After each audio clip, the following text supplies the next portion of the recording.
Gracias, hermano. Buenos días nueva vez. Que el Señor les bendiga a todos y a todas. Vamos a orar para ponernos en manos del Señor. Oremos. Padre, gracias una vez más por permitirnos estar aquí delante de tu altar. Apelamos a tus misericordias, a tus fortalezas, Señor, que nos ayuden como las hemos visto en nuestras vidas. Igual a los presentes, oh Señor, usted conoce cada situación en particular. Reconocemos que usted está en control de todo, Señor. Solo usted puede convencer al pecador a través de la sangre de Cristo, Señor. Solo eso puede salvar al pecador, Señor.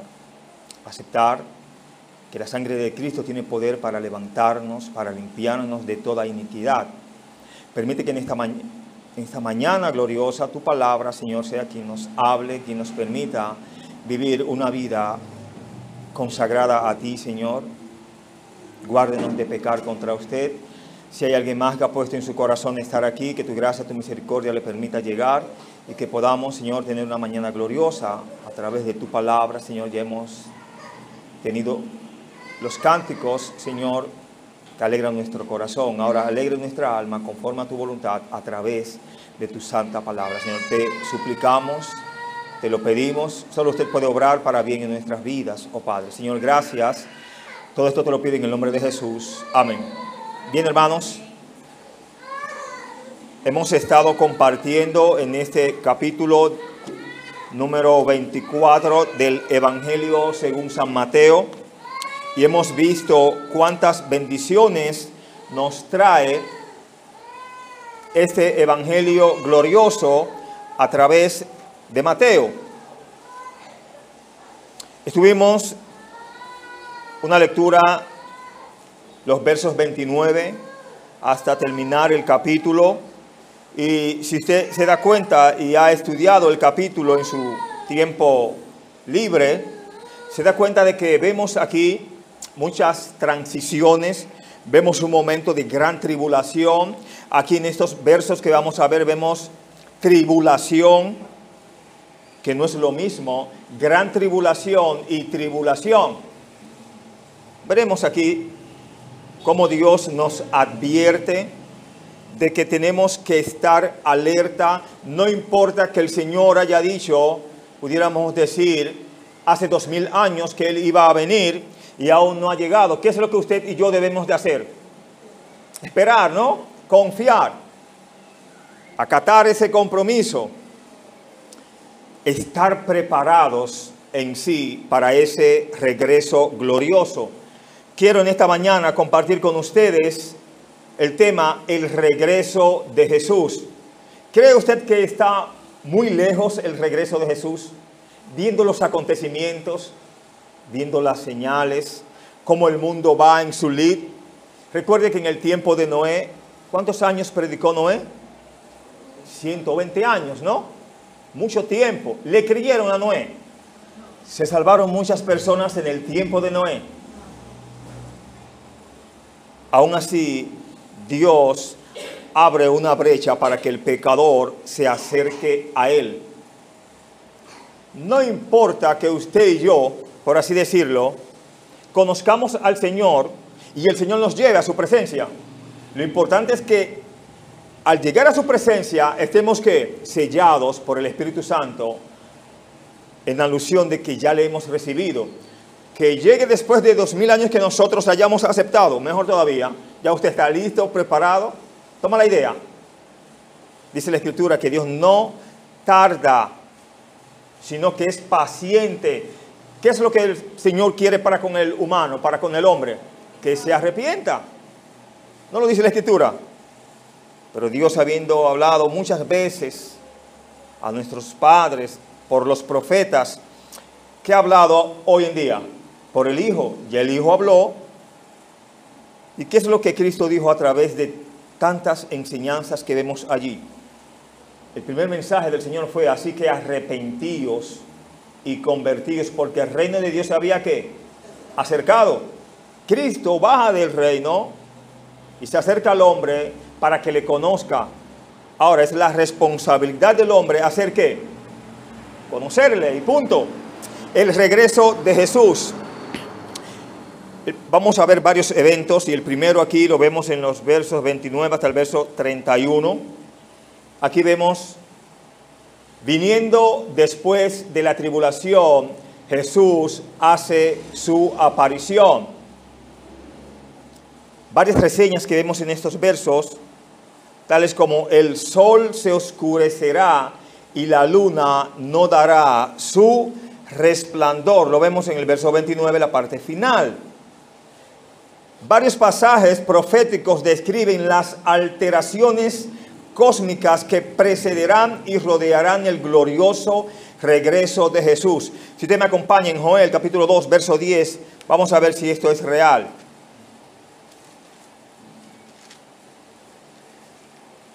Joel capítulo 2, verso 10, dice la Escritura: delante de él temblará la tierra, se estremecerán los cielos, el sol y la luna se oscurecerán y las estrellas retraerán su resplandor. Las estrellas por lo regular en la noche brillan. Aquí dice que se retraerán, no brillarán. Más adelante vemos que las mismas estrellas caerán ¿de dónde? Del cielo. Usted pudiera pensar, pero una estrella es muy grande. Si cae una estrella del cielo, ¿qué pasaría con nosotros? Quedaríamos aplastados, ¿sí o sí? Bueno, aquí, aunque no cambia el término habitual de la palabra, habla de lluvias de meteoritos. Meteoritos en sí son estrellas que están ¿dónde? En la parte celeste, en el cosmos, por así decirlo. Pero vemos un poco más en Apocalipsis 6, 12 a 14. Vamos a ver, corroborar lo que estamos hablando. Apocalipsis 6, 12 a 14. Veamos si lo amplía un poco más lo que estamos hablando, conforme a la palabra de Dios. Apocalipsis capítulo 6, verso 12 hasta el verso 14, dice la Escritura: miré cuando abrió el sexto sello, y he aquí hubo un gran terremoto, y el sol se puso negro como tela de silicio, y la luna se volvió toda como sangre, y las estrellas del cielo cayeron sobre la tierra, como la higuera deja caer sus higos cuando es sacudida por un fuerte viento. Y el cielo se desvaneció como un pergamino que se enrolla, y todo monte y toda isla se conmovió de su lugar. Es un acontecimiento grande. Dice aquí la parte final del verso 14: y todo monte y toda isla se removió de su lugar. Habla de un fuerte terremoto, que una isla se remueva. ¿Qué está pasando cuando un pueblo o una isla se remueve? O una casa, por así decirlo. Algo está pasando. Muchos hasta empiezan como a orar, pedirle a Dios perdón, se dan en el pecho, etc. ¿Ayuda eso, darse en el pecho cuando hay un gran terremoto, cuando hay una catástrofe? Yo creo que no. Lo único que puede ayudar al hombre es Jesucristo, aceptándole como pecador. Isaías 34:4 abunda un poco más, amplía un poco más. Isaías en el capítulo 34.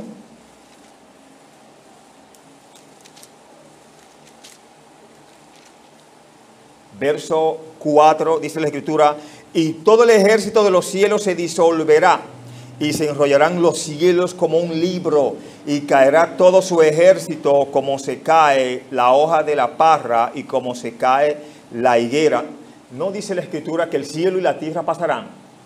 No es mucho decir que ese cielo que usted ve glorioso, azul, como usted en ocasiones lo vea, nublado, un día dejará de ser, y Dios traerá la ciudad que Él quiere tener ahí. Cielo nuevo y ¿qué más?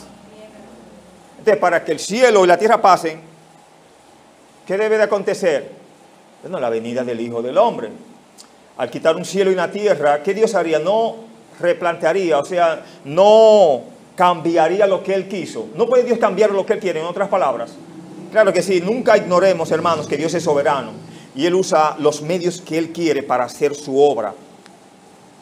Recuerde que la misma creación gime a ¿qué? A una, según Romanos.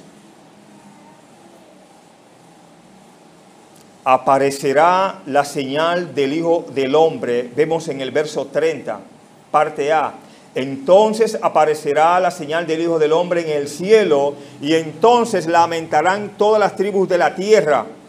¿Cuál es la señal que va a aparecer?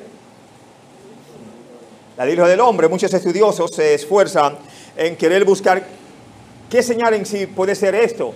Yo creo que no hay que complicarse, hay muchas tesis, pero dice aquí la señal del Hijo del Hombre. Muchos creen que será una gran cruz que se va a ver. Con aceptar que Cristo mismo podrá ser visto por toda la humanidad,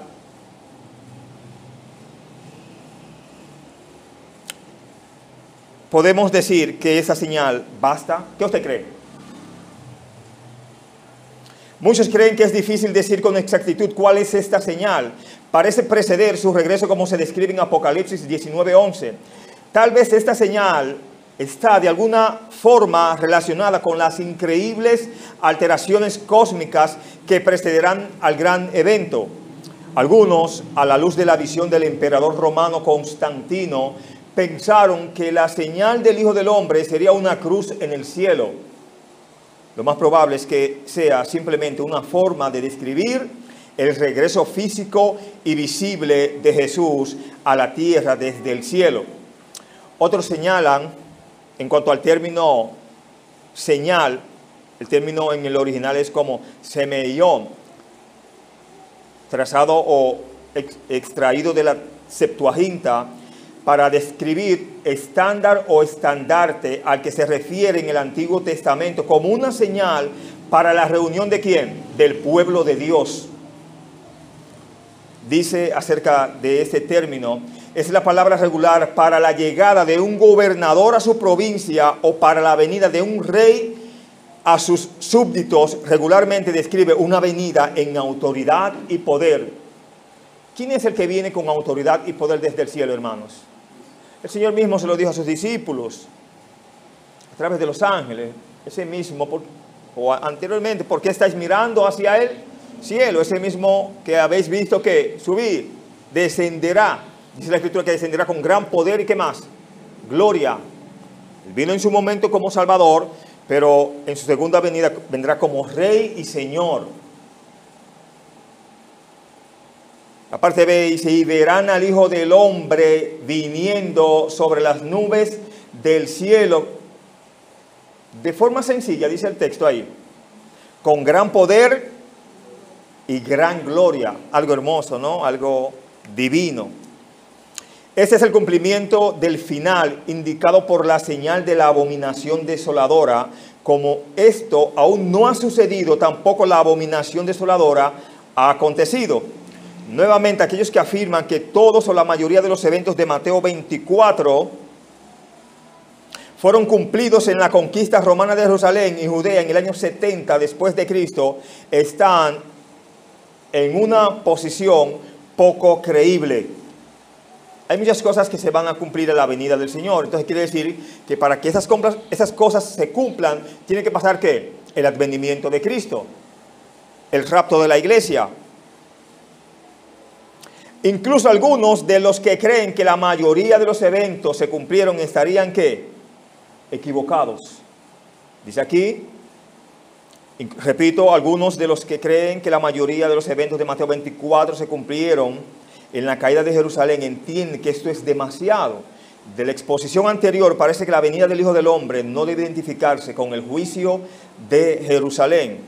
Pudiéramos ver, hermanos, que el mundo entero, por haber desechado al Señor, va a pasar su tribulación. Pero específicamente en Jerusalén, allí en Israel, pasará ¿qué? Una gran tribulación. Va a haber grande acontecimiento, va a haber tribulación para todos. Lo que pasa es que hay cosas específicas para quienes negaron al Señor de manera como literal y exigieron, al decir esa maldición de que su sangre caiga ¿sobre quién? Sobre nosotros y sobre nuestros hijos. O sea, usted y yo no somos un pueblo judío, que fue quien realmente negó ¿quién? Al Señor. Pero como gentiles tenemos la obligación de buscar del Señor, de aceptar al Señor para poder ser ¿qué? Sacados de esta tierra. Mire que no será un asunto como lento, sino que será como un abrir. Es como cuando el ladrón viene de día, el ladrón te roba en el día, que usted lo puede ver.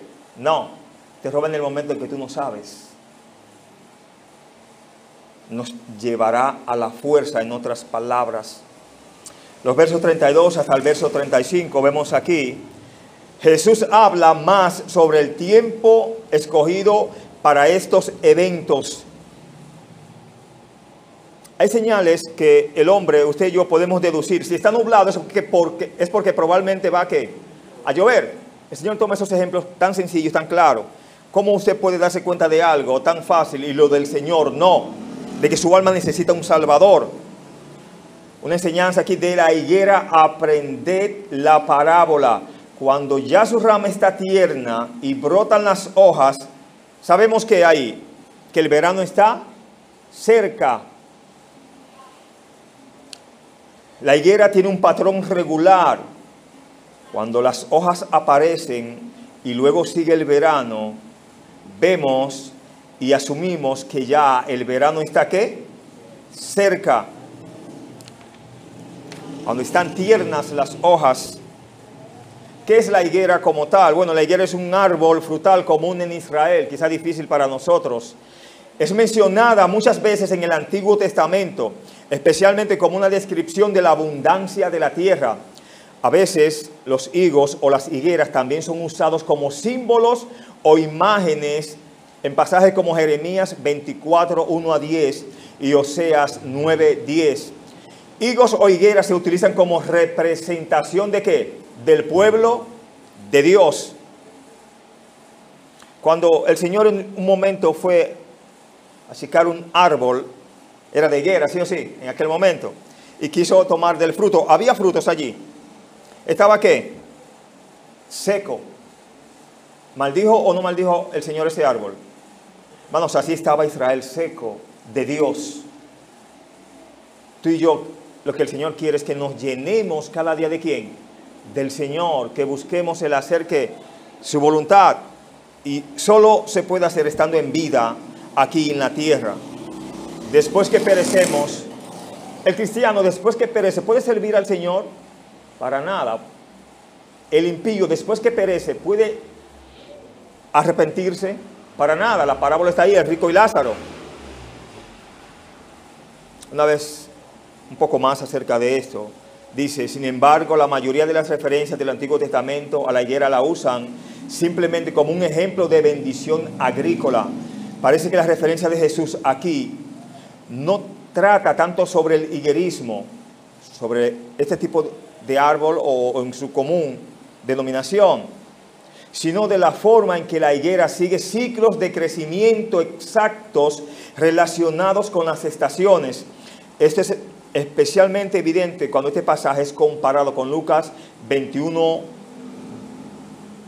29 a 31.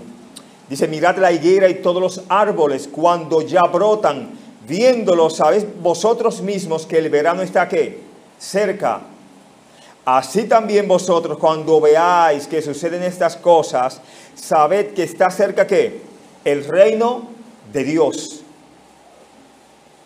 Aquí Jesús aseguró que cuando estas señales aparecieran como Él las predijo, la abominación desoladora, seguida por la gran tribulación, seguida por señales en los cielos, dice que tendrá su regreso a la tierra. El rey vendrá por sus siervos.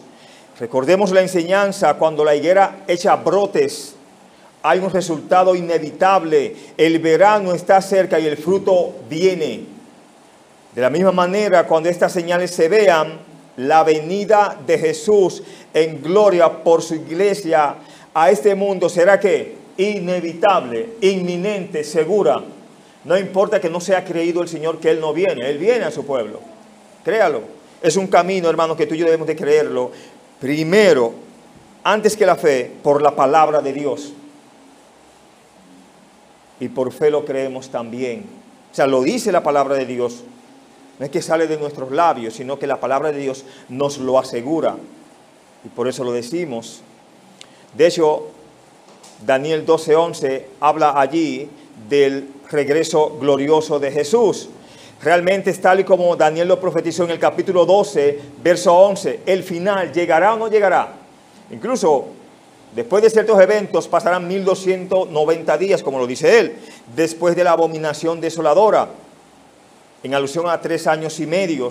Jesús asegura que las agonías de la gran tribulación no continuarán indefinidamente. Estas tendrán ¿qué? Un final.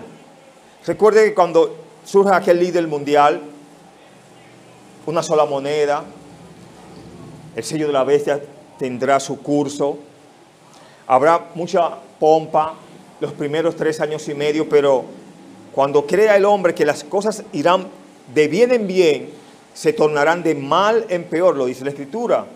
Cuando digan paz y seguridad, ¿qué vendrá? Entonces vendrá destrucción repentina. Incluso la Escritura nos enseña que si aquellos días no fueran que acortados, nadie sería salvo. Porque para el que decida creer en la gran tribulación le será difícil. Serán perseguidos. No tendrán acceso a nada, por así decirlo. Hasta este punto, Jesús ha dado un resumen importante sobre los eventos de los últimos tiempos que hemos visto hasta ahora en este capítulo 24. Dice que surgirán catástrofes y persecuciones, pero estos en sí mismos no son la señal del final. Surgirá una señal fundamental. ¿Cuál? La abominación desoladora. Cuando la abominación desoladora aparezca, hay advertencias para Israel de que huya después de la abominación. En los talones de la abominación desoladora viene una gran tribulación y disturbios cósmicos, como hemos leído. El sol no dará su resplandor. La luna se convertirá en sangre. Las estrellas se retraerán. En culminación, Jesucristo regresará en gloria a la tierra. El verso 24 como que da una luz, como que eso iba a pasar muy cercano cuando los discípulos le escuchaban, pero el término parece que fue mal interpretado por ellos, aunque ellos anhelaban rápidamente la venida una vez ya Él fuese muerto, resucitado, ascendido al cielo.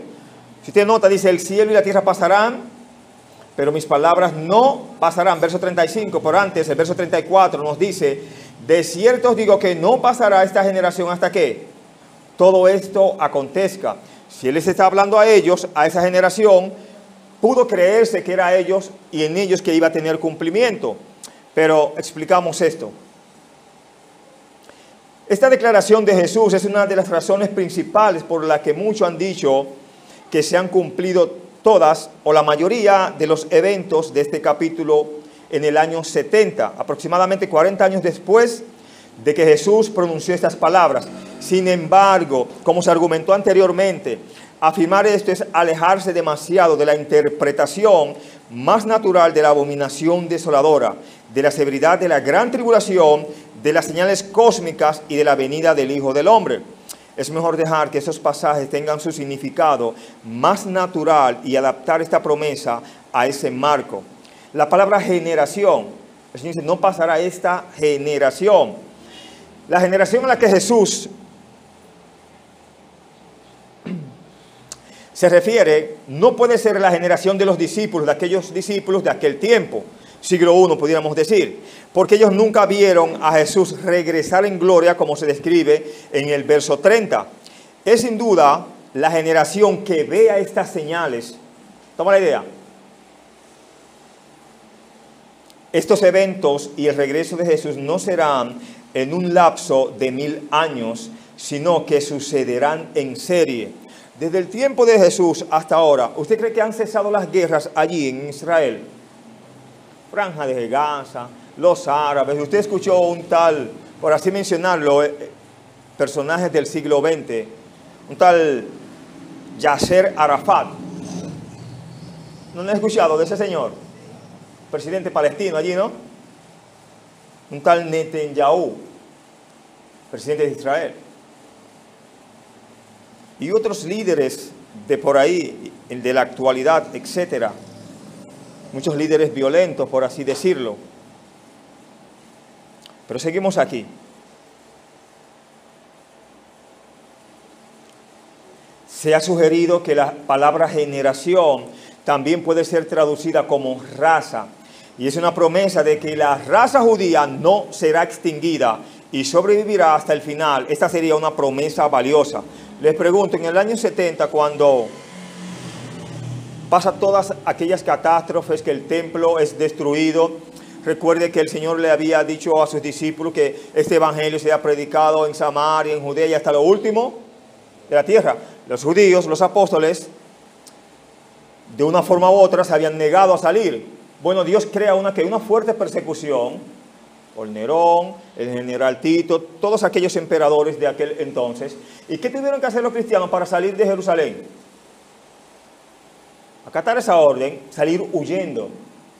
Es como si ese evangelio que el Señor dijo que se iba a predicar en todo el mundo, se iba a predicar o lento o rápido. La palabra de Dios tiene cumplimiento. Y si Dios dice que ellos tenían que salir a predicar ese evangelio, por más que ellos quisieran ser perezosos, Él lo iba a ¿qué? A llevar a que su propósito se cumpla. ¿Utilizó qué? Sus propios enemigos. ¿O no utilizaba Dios aquellos enemigos para disciplinar a su pueblo? En el tiempo de los jueces, todos esos jueces que Dios levantó, ¿con qué intención los levantaba? Con salvaguardar a su pueblo, líderes que tomaran las armas y pelearan contra los enemigos del pueblo de Dios. Vamos, hasta que tú y yo no nos humillamos delante de Dios, Dios no comienza a obrar. Y lo hermoso es que Dios sabe cómo humillarnos. Toma la idea. Es como si tenemos la mala actitud de ensoberbecernos, enaltecernos, no hacer lo que Dios quiere. ¿Qué es lo que Dios tiene que hacer para ello? Si estamos enaltecidos, hermanos, humillarnos. Por eso lo que tú y yo debemos de hacer en esta vida, hermano, es vivir una vida como un siervo, como una sierva de Dios. Que tú no encuentres nada grande, que aprendas a servir, no importa quién sea. Que seas corregido mejor y te digas, no, yo lo hago, etc. Pero que tu corazón nunca cambie, que tengas una actitud de siervo o de sierva. Sin embargo, otros, quienes creían firmemente que los eventos de este capítulo se habían cumplido en su mayoría en el año 70, nos explican, esta raza, es decir, los judíos, no cesará de ser un pueblo distinto hasta que se cumplan todos los consejos de Dios referente a ellos y a los gentiles. Fueron dispersos los judíos en todas las naciones, pero ya habían profecías antes de que sucediera que Dios iba a reunir desde los confines de la tierra, ¿a quién? A su pueblo. Paradójicamente, donde estaban todos los judíos esparcidos, ellos nunca profesaron otra religión, ni nunca fueron vistos como otros adoradores, sino que su Dios era ¿quién? Dios, Jehová, Dios de los ejércitos, el Dios de los hebreos. Llegó un tiempo, hermanos, que ciertas aerolíneas en ciertos países pusieron una condición o una bendición, que todos los judíos podían ser exiliados a su país. Yo creo que hasta gratis lo estaban repatriando en un sentido positivo, dándole esa bendición. ¿Y quién es el único que puede crear eso, hermanos? Dios. Hermanos, un pueblo que actualmente vive en un desierto es uno de los pueblos más ricos. Un pueblo que en un momento se vio acorralado por las naciones más fuertes para exterminarlos. En 7 días Dios exterminó a todos los enemigos que lo tenían a ellos sitiados. Estudia la historia. 2 pilotos, de manera gloriosa, se les ocurre una idea: bombardearlos en la noche a todos aquellos enemigos. Muchos creen que esos pilotos que se atrevieron a eso, solo la mano de Dios pudo obrar. Era como si ellos tiraban la bomba para defenderse y era para explotar quizás 5 o 10 tanques de guerra y explotaban 100. Solo Dios puede hacer su obra con su pueblo, hermanos. Y Él cuida de su pueblo, Él cuida de ti y de mí. Somos guardados solamente en Cristo, hermanos. La fe es lo que nos mueve a estar en ese camino, ¿sabía? Porque por nuestras fuerzas y por nuestra fe no llegaríamos a esa puerta, no nos levantaríamos. El verso 36 nos habla, pero del día y la hora, ¿quién lo sabe? Ni aun los ángeles de los cielos, sino solo mi Padre. El Señor ahí está diciendo personalmente, ni yo lo sé. Solamente mi Padre. Está guardado ¿para quién? Para Dios. Aquí Jesús, ¿a qué se refiere? Aquí Jesús se refiere a la pregunta original de Mateo 24:3. Recuerde que esto inicia cuando el Señor ya decide salir de Jerusalén y se iba, y no de la mejor manera, con el mayor gusto. Y los discípulos, quizás para cambiar el entorno, le dicen al Señor que mirase aquellos edificios. Y la respuesta del Señor, ¿cuál era? No, vengan ustedes, miren lo que yo veo. Ustedes ven un gran templo muy hermoso, pero ese gran templo hermoso en su momento será un montón de ruinas. No quedará piedra sobre piedra. Bueno, ahí los discípulos entonces se animan a buscar más, a preguntar más acerca de ese acontecimiento. Pero no le competía a ellos saber eso, sino solamente saber que sus nombres estaban ¿dónde? Inscritos en el libro de la vida. Eso es lo importante. Su respuesta de alguna forma inesperada, diciendo que del día y la hora nadie sabe. Para darle a esta idea el énfasis más fuerte, Jesús afirmó que este conocimiento estaba reservado solo para Dios, su Padre. Si Jesús mismo, al menos durante su ministerio terrenal, no sabía el día y la hora, enfatiza la tontería de cualquier otra persona que haga ciertas predicciones acerca del calendario profético. La palabra nadie sabe.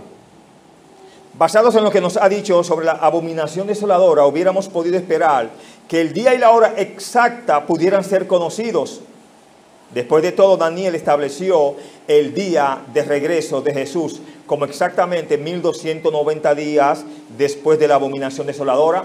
O sea, si usted estudia las profecías, lo que dice Daniel, lo que dice primera a los Tesalonicenses 4, 17 al 20, Apocalipsis, etcétera, se da cuenta que van a ir pasando ciertos eventos y eso mostrará que está cada vez más cerca ¿quién? El Señor, pero vendrá como ladrón en la noche. El Señor lo que quiere, como siempre hemos repetido, que usted y yo estemos preparados, y punto. El trabajo de Dios, usted y yo debemos dejárselo ¿a quién? A Dios. Nuestro trabajo es buscar las almas, y punto. Eso es lo que podemos entender. Alguien nos enseña, en esto hay un dilema, ¿cómo puede ser completamente desconocido el día de la venida de Jesús y al mismo tiempo ser conocido hasta el día según Daniel 12:11? Tiene su explicación. Verso 37 hasta el verso 39. Aquí vemos, Jesús dice que su venida será cuando el mundo esté como lo estaba en los días de Noé. Bueno, otra reseña, ¿cómo estaba en los tiempos de Noé aquella generación?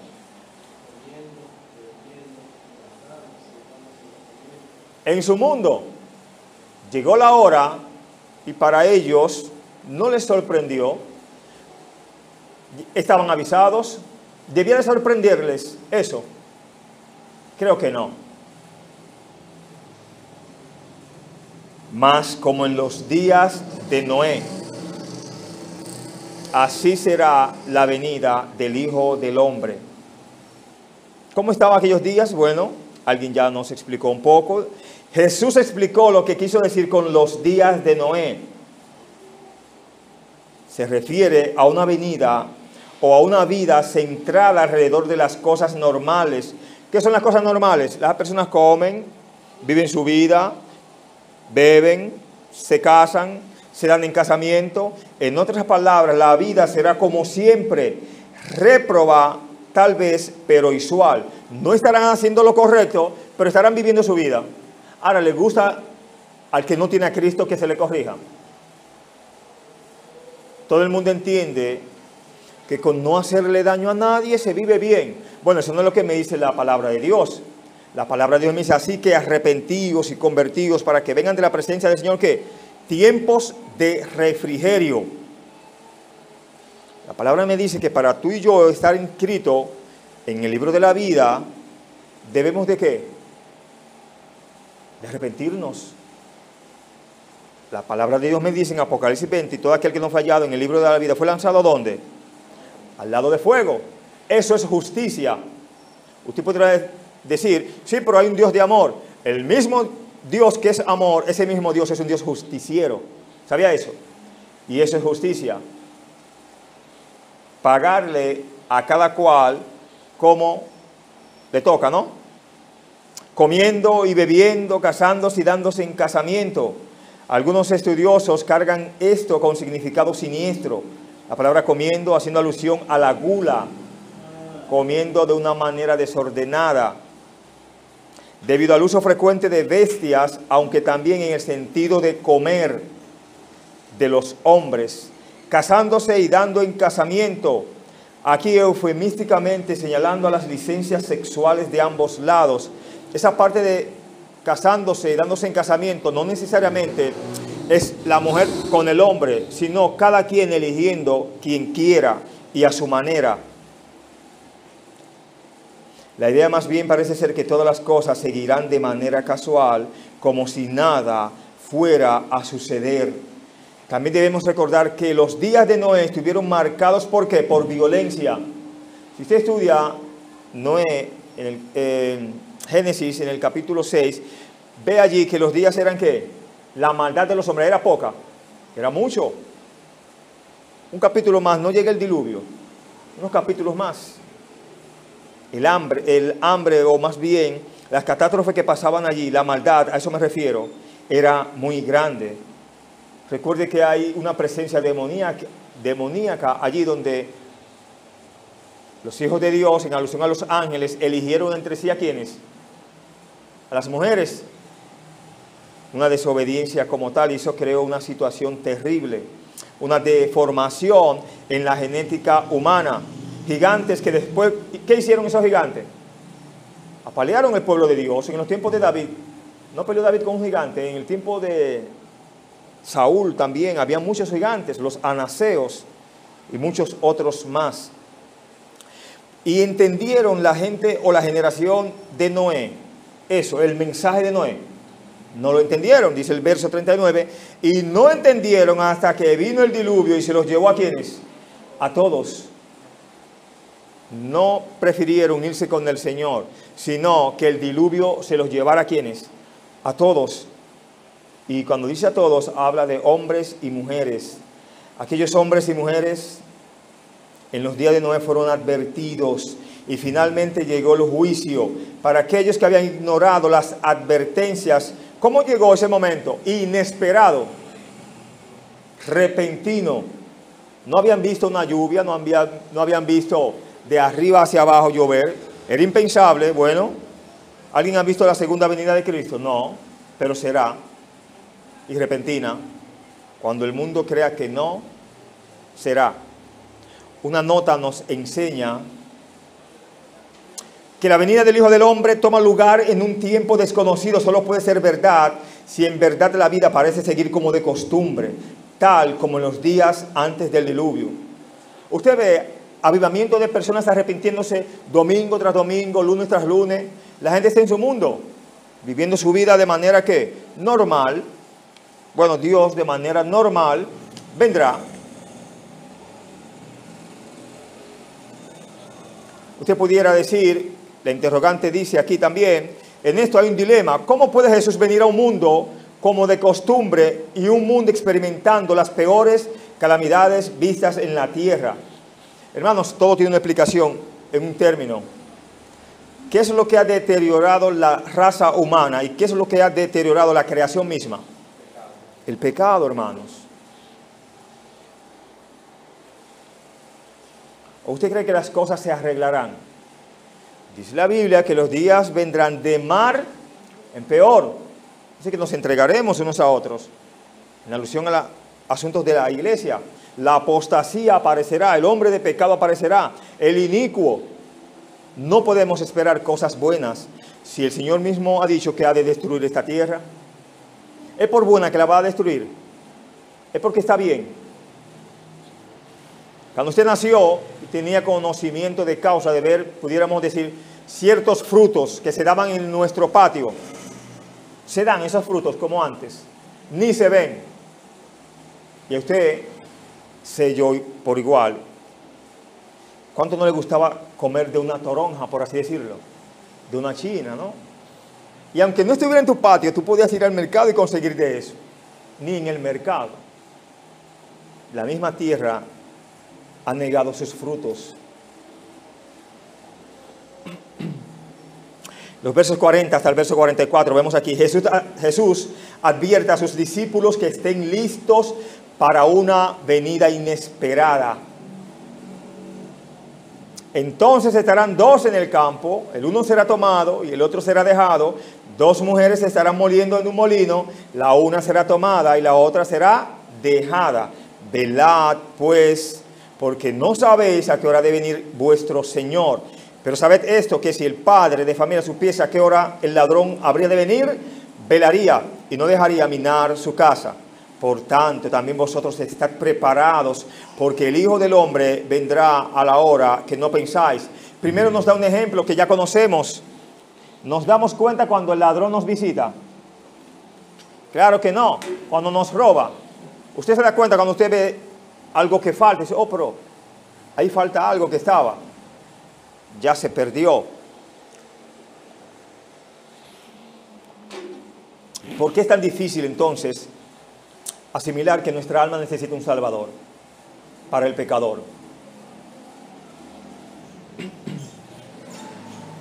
Jesús aquí señaló curiosas desapariciones al arrebatamiento de algunos a la venida del Hijo del Hombre, como también se describe en 1 Tesalonicenses 4, 16 y 17. Ahí la palabra tomado es el mismo verbo usado en Mateo 17, 1, 18, 16 y 20, 17. ¿Qué implica esto? Implica tomar a alguien para estar consigo. Y por lo tanto, aquí apunta a la salvación más que a la destrucción del que es tomado. Por eso nos insta a que velemos.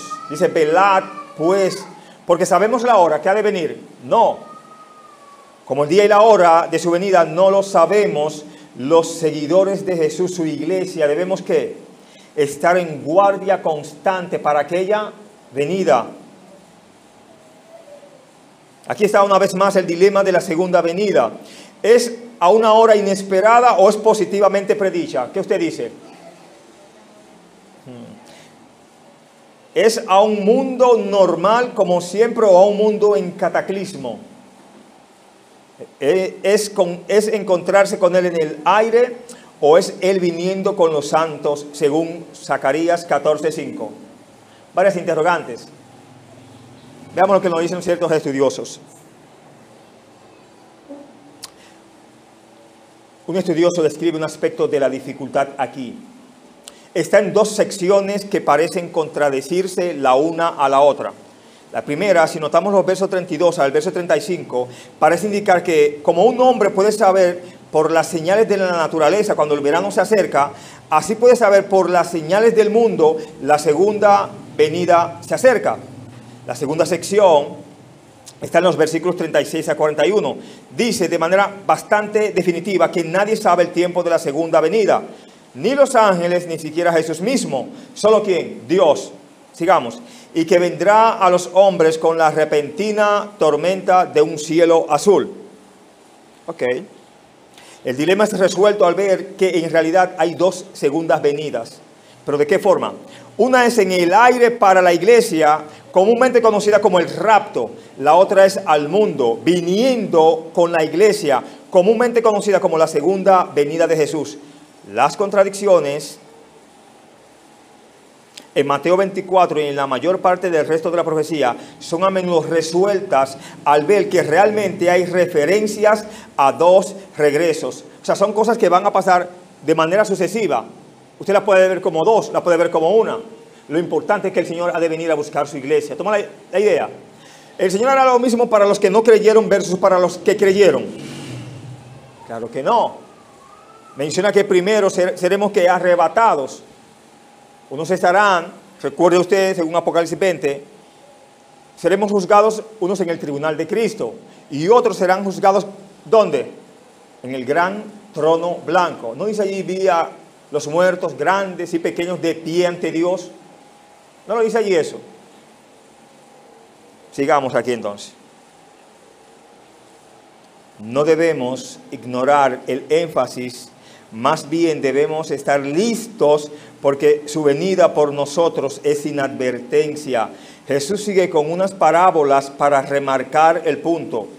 Vamos a ver si estas parábolas nos ayudan un poco más. Primera parábola, lo vemos en el verso 45 hasta el verso 47. ¿De quién habla ahí la parábola? Del siervo fiel. ¿Qué es lo que tú y yo debemos de hacer en este camino? Serle fiel al Señor. Dice, ¿quién es pues el siervo fiel y prudente, al cual puso su Señor sobre su casa para que les dé el alimento a tiempo? Bienaventurado aquel siervo al cual, cuando su Señor venga, le haya haciendo así. De cierto os digo que sobre todos sus bienes le pondrá. ¿Qué es lo que hace este siervo fiel ahí? Cuidar. Cuando su Señor sale, ¿qué es lo que debe hacer ese siervo? Esperarlo, no descuidar lo de su siervo. Dice que toma un nivel de bienaventurado. Aquí Jesús nos dice que debemos seguir adelante con diligencia mientras Él regresa y que debemos ser ese siervo fiel y ¿qué más? Prudente, que cuida de los negocios ¿de quién? De su amo. ¿Quién es nuestro Rey y Señor? ¿No es usted un siervo y una sierva del Señor? Entonces, ¿quién es nuestro amo? El Señor. Lo que pasa es que en teoría es más fácil decir que somos siervos de Cristo, sierva de Cristo, y no estar pendiente a lo que Él quiere en sí en nuestras vidas, que hagamos su voluntad y que Él la haga en nuestras vidas.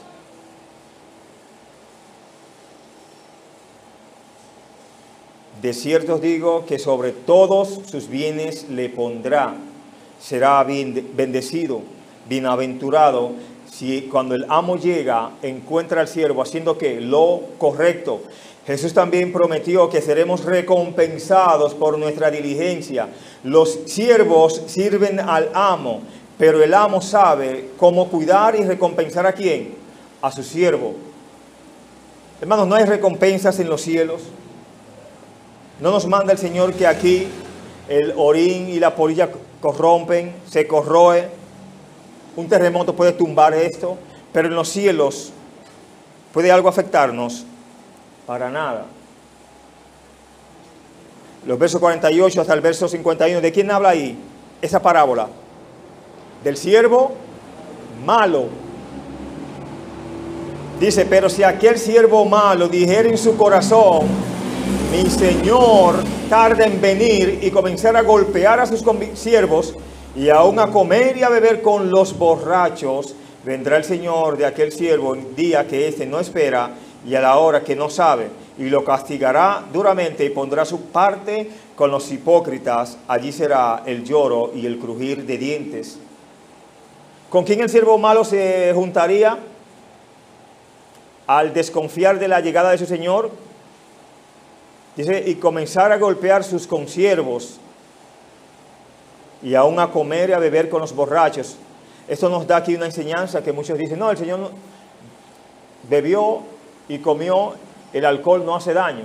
Por aquí me dice el texto que el siervo malo se junta con los borrachos, y al final me dice, allí será el lloro y el crujir de dientes. Entonces los borrachos no estarán en los cielos, sino en un lugar ya destinado por no haber aceptado al Señor, por haber sido ¿qué? Siervos malos, y juntarse con siervos malos. Una vez más Jesús nos advierte contra la actitud que dice, mi Señor tarda en venir. Los creyentes debemos vivir en constante ¿qué?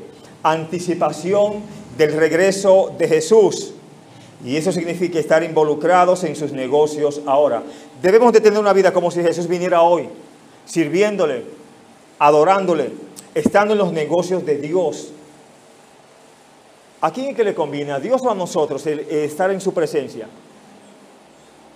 Mire que es muy fácil, hermanos, alejarnos de Dios, pero el acercarnos nos cuesta mucho. ¿Sabía eso?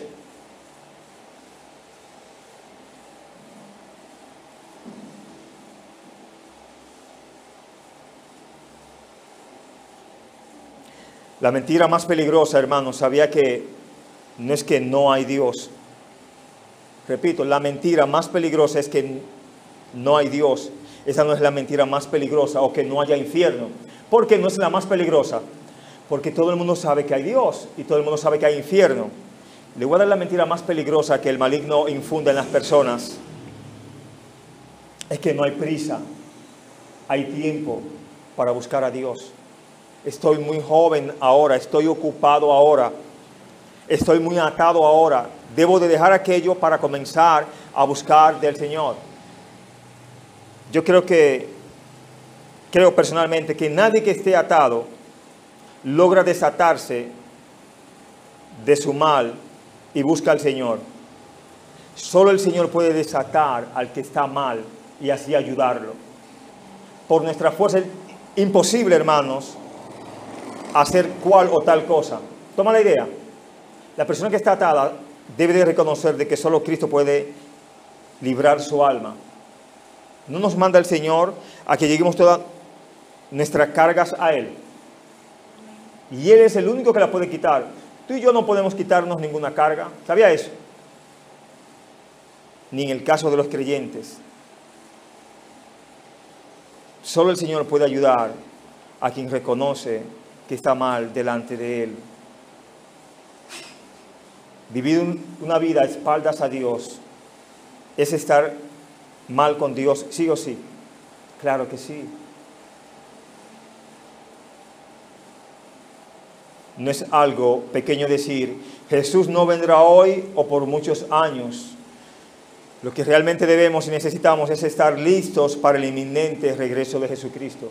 Estar cada vez más a tono con Dios, buscando el hacer su voluntad, cumpliendo con la obra que Él nos ha dejado.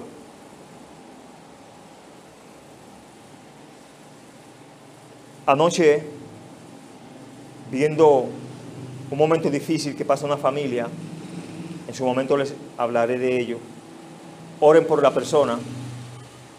Personas que no conocen al Señor salían del lugar llorando. Una situación difícil. Personas me pasaban por el lado. Una persona que somos vecinos. Y yo miraba cómo el impío llora, pudiéramos decir, por la ausencia de alguien que deje de ser, ¿no? La persona es creyente.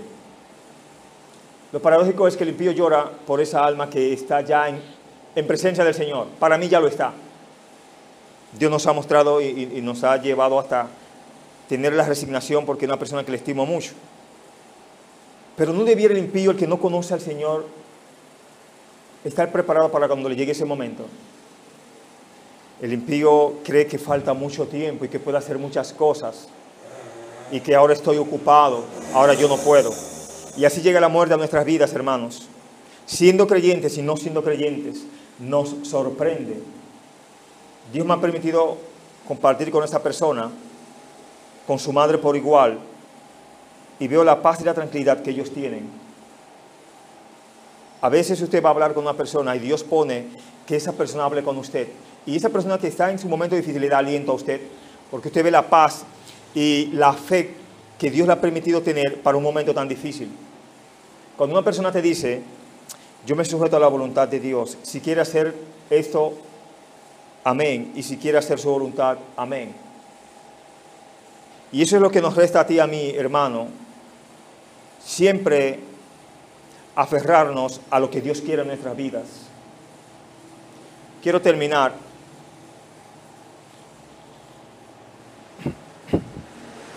verso 49, verso 50, Mateo 24 nos dice, vendrá el Señor de aquel siervo en día que éste no espera y a la hora que no sabe, y lo castigará duramente y pondrá su parte con los hipócritas. Allí será el lloro y el crujir de dientes. Una palabra fuerte, ¿no? Pero el Señor tiene que hablarnos fuertes para que entendamos. El Señor tiene que aclararnos hacia dónde vamos.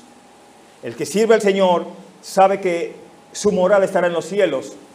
El que no sirve al Señor, me dice el texto, que irá a un lugar de ¿qué? De tormento. Todos los quienes estarán allí. No se puede ser hipócritas, porque los hipócritas tendrán su lugar, hermanos, lamentablemente. Una gran enseñanza. Todo el que negó al Señor estará allí. Todos los desobedientes estarán allí. ¿Cuántos, no? Todos los pecadores estarán allí. Aquí el siervo malo, que no estaba listo para el regreso de su amo, pecó al menos de 3 maneras. Primero, no trabajó en el negocio que su amo le había dejado, descuidó los negocios. Segundo, peleó y maltrató a sus consiervos, verso 49. Se entregó a los placeres del mundo en vez de servir a su amo. Este énfasis en estar listos constantemente es un reto para el cristiano hoy en día. Se puede decir que muchos cristianos no están listos de las mismas 3 maneras que vemos allí. Cada lector debe estar grandemente impresionado por la urgencia de la apelación de Jesús. Si usted nota, el castigo es grande, por lo que vemos en el verso 51, la parte primaria. Y lo castigará, como dice ahí, duramente. ¿Recuerdan a alguien que haya dicho en la palabra de Dios, grande es este castigo para ser soportado? Génesis 4, ¿no? Caín no soportaba el castigo que le llegó, pero él nunca sopesó de la consecuencia al suicidio o al asesinato, más bien, de su propio hermano.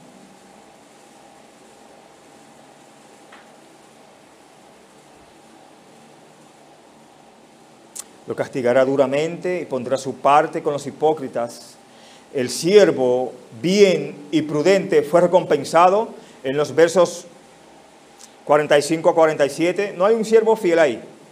Y del 48 al 51 hay un siervo ¿qué? Malo, ¿no? Imprudente. Se fue con los borrachos. Tuvo su parte con los hipócritas. Una palabra fuerte, ¿no? El Señor a un grupo religioso utilizaba esta palabra, ¿la recuerdan?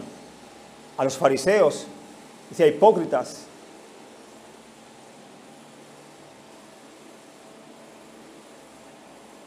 ¿Fue recompensado o no el siervo fiel y prudente? Pero también el siervo malo fue recompensado. O sea que hay una recompensa para todos. Fue recompensado, hermanos, por su maldad. Y tendría su parte con los hipócritas que merecía.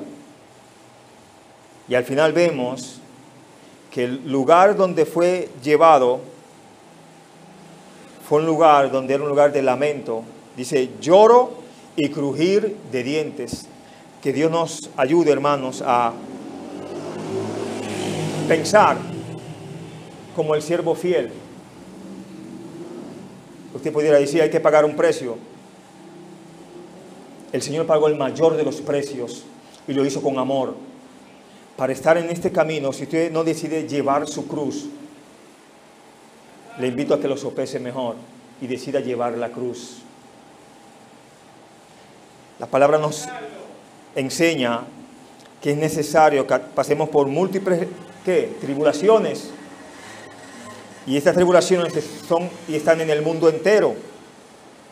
¿No lo dice la Escritura eso? En el mundo tendréis que aflicción. Pero confiad. Yo he vencido al mundo. Confiemos y aferrémonos a las promesas del Señor. Que ellas son fieles y verdaderas. Lo que estamos pasando aquí no será igualado con lo que gozaremos en gloria, hermanos. Y es mejor pasar un mal rato aquí y después vivir una eternidad en los cielos. Que Dios les bendiga. Vamos a orar. Padre, gracias en esta mañana. Gracias porque todo lo que nos acontece, Señor, está en un propósito en usted.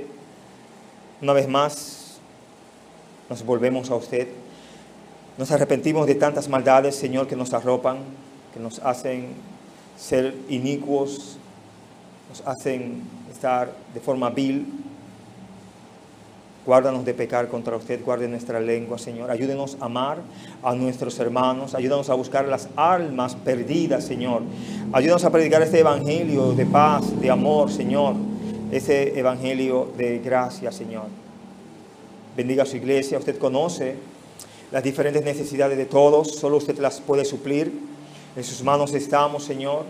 Estamos conscientes, Señor, que con usted, aferrados a usted, Señor, no caeremos jamás, porque usted venció en la cruz.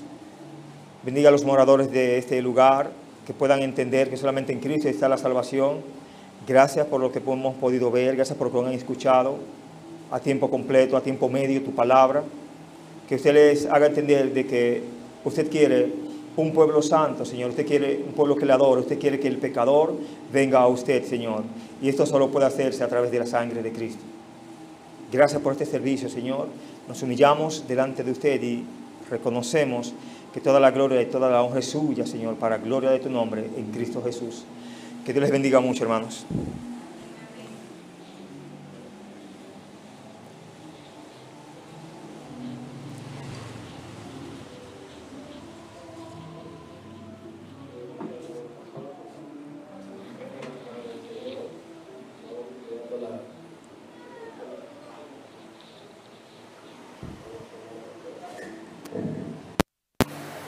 Padre, gracias por todo eso, por tu nombre nos ayuda a ser pequeños.